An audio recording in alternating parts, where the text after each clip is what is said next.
what prompted you to call off the strikes last night? I was asked to by Saudi Arabia, by UAE, by Qatar, and by Iran. We were all set to go. It's about at this time right now, and it would have been a massive attack. We're all set to go, but when the allies asked to call it off, you got to sort of say, well, let's see. And the reason they asked is I think there's a deal. There's a deal on Hormuz, and then there will be a deal on the nuclear, or you might call it the denuclearization of Iran. I call it the denuclearization of Iran. So what should we expect? We're holding it. We'll just see. We can do it anytime we want, but we were asked by the three primary groups. We were also asked by Iran, very strongly, actually. They said, we'd like to make a deal. Now, I don't know what they say, because a lot of times they'll say that to me, and then they'll go out and say, we don't know what he's talking about. Obviously, they don't want to be attacked. So and they knew the extent of the attack because they saw it forming. What happens now? Now what we're doing is we're talking to them in the form of a negotiation. It begins tomorrow afternoon, and we'll see if it's. I'd love to do that. Save a lot of lives. Save a lot of unnecessary power, to be honest with you. Take many, many years to ever build it back. If it could, I don't think it would be even buildable back. So we had an attack that would be the biggest attack since World War II, and it would have been disastrous for them. And they didn't want us to do it. And frankly, Saudi Arabia didn't want it either. They thought that a deal is imminent. Deadline, sir, and the deal is imminent, having to do with the Hormuz Strait and also ultimately the denuclearization. So when I hear that, I say, well, do we want to go and be this severe? Now, there's a group of people that would like me to just do it. And there's another group of people that does not want me to do it. Does Iran have a deadline to come to an agreement? We'll just see how it is. We're ready to go anytime we want. Would I rather make a deal? I'm not looking to kill people. Because people die, a lot of people die. We don't want that. So they asked us, Iran specifically, but the other three said I asked Saudi Arabia, the king. I said, the crown prince, I said, what would you rather do? Would you rather have us do this or not? They said, we would much prefer a deal as opposed to an attack. Because you don't know where these attacks lead. I mean, will they be flooded with people pouring into their country and disaster? A lot of bad things can happen. Sir, there's a report that you're moving U.S. troops out of Bahrain and Kuwait. Are troops being moved out of the Middle East? Mr. President, why is the U.S. intervening to support the Japan yen at this time? To support the Japanese currency? Because we have a good relationship with Japan. We're very strong, very, very strong financially. They have a weakening yen, and they wanted a little bit of help, and we're always there for Japan. Japan's been very good to us, with the exception, of course, of Pearl Harbor. Mr. President, what is the U.S. getting out of that arrangement?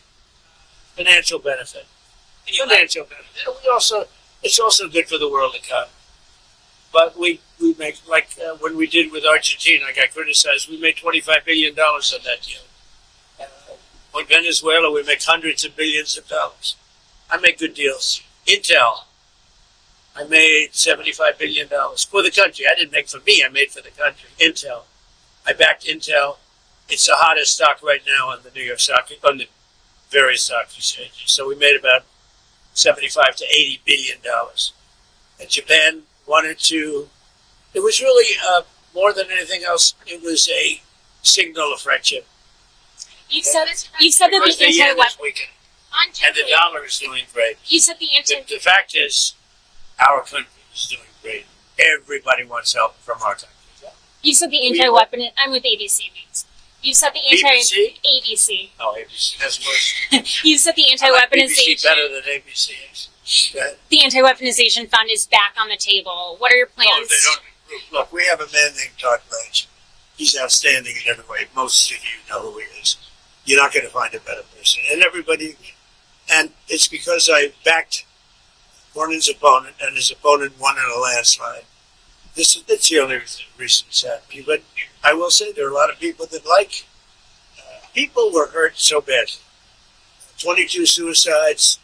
They were destroyed. Their families were destroyed for doing things that, honestly, there's never been an attack on any group of people in this country, in my opinion. Maybe one. There's one group that was attacked violently and viciously, like these people were attacked. And this would be a reimbursement for the pain that they suffer.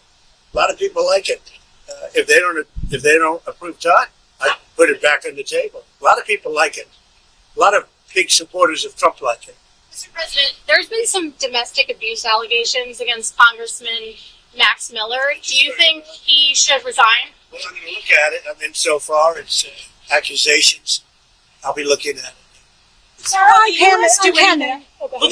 Will the U.S. do anything to address OpenAI and Anthropic's models hacking other systems? We're very much involved in that. We have a big stake in that. So does the world. So we're looking at it. From Canada, have you decided on a punishment yet for the wildfire smoke? Yeah. What is? Can you share? Back on Iran, were you prepared to hit energy targets? I don't want to say that. Steve. Okay. I can't say that. Mr. President, It was going to be a massive attack. It was going to be an attack that would have been by far the biggest attack since World War II. But they've asked us not to do it. They said, please don't do it. And their neighbors said that too. And so we're just going to see whether or not we can make a deal toward the denuclearization. Tomorrow, some negotiations, did you say? What? Well, they started. on Jay Clayton, what's your directive for him? He's He's supposed to do a great job. He's outstanding, as you know. He's an outstanding man. You look at his education. He was the head of. Then he was immediately, very early at a young age, went to the head of Sullivan and Cromwell, one of the most prestigious, maybe the most prestigious law firm in the world. He headed up.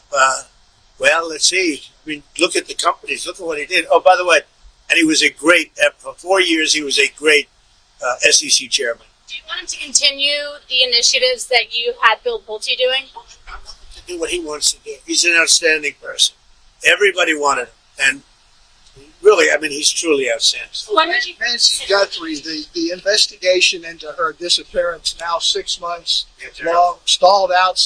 Is it time for the FBI to get involved? Or Well, they are involved to an extent, but as you know, the local community really runs those things. And some people haven't liked the way the local communities run it. They haven't liked the way the sheriffs run it. But we would like to give them the benefit. But we're there anytime they need us. It's a terrible thing. Thank you very much.